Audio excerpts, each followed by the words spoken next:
Morning વિદ્યાર્થીઓ. Good morning madam. બેસી જાઓ. Thank you madam.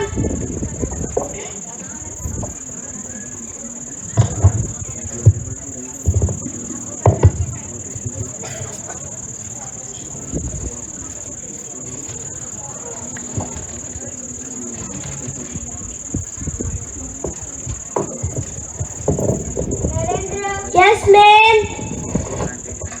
Rizwana. Yes, ma'am.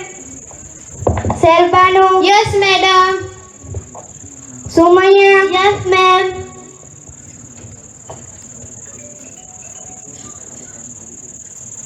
ચાલો વિદ્યાર્થીઓ, આજે આપણે ભારતના સંવિધાન વિશે ભણશું.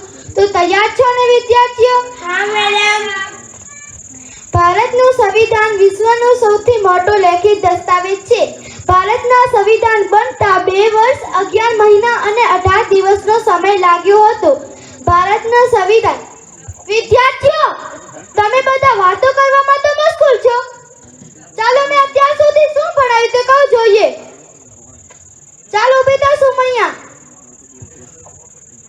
મેડમ મને નથી આવડતું. કેમ નથી આવડતું? તો ધ્યાન રાખવું જોઈતું હતું ને.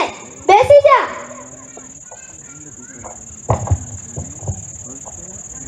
ચાલો બેટા શેરબાનુ. મેડમ મને નથી આવડતું. તો ધ્યાન રાખવું જોઈતું હતું. ચાલો બોથા નરેન્દ્ર. મેડમ તમે જે વિષય ભણાવતા હતા આ વિષયનું નામ છે ભારતનું સંવિધાન. શાબાશ નરેન્દ્ર. નરેન્દ્ર સિવાયના બધા વિદ્યાર્થીઓ તમે બધા ઊભા થઈ જાઓ.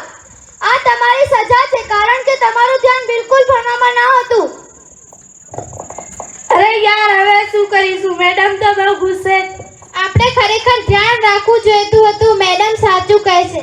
હા મેડમ. હવે તમે પણ વાતો બંધ કરો અને ઊભા થાઓ.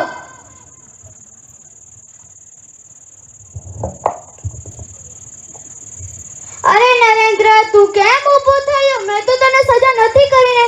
મેડમ સજા તો મારી થવી જોઈએ, કારણ કે ઉપર વાતો કરતો તો. સચ્ચાઈને વળગી રહેવું જીવનને પવિત્ર બનાવવાનું માન કહે છે. હું મારી ભૂલ સ્વીકારું છું. શાબાશ નરેન્દ્ર. તો જોયું ને વિદ્યાર્થીઓ, સચ્ચાઈને વળગી રહેવાનો અર્થ છે કે ગમે તેવી મુશ્કેલ પરિસ્થિતિ હોય છતાં પણ અસત્યનો સહારો ન લેવો. જે વ્યક્તિ હંમેશા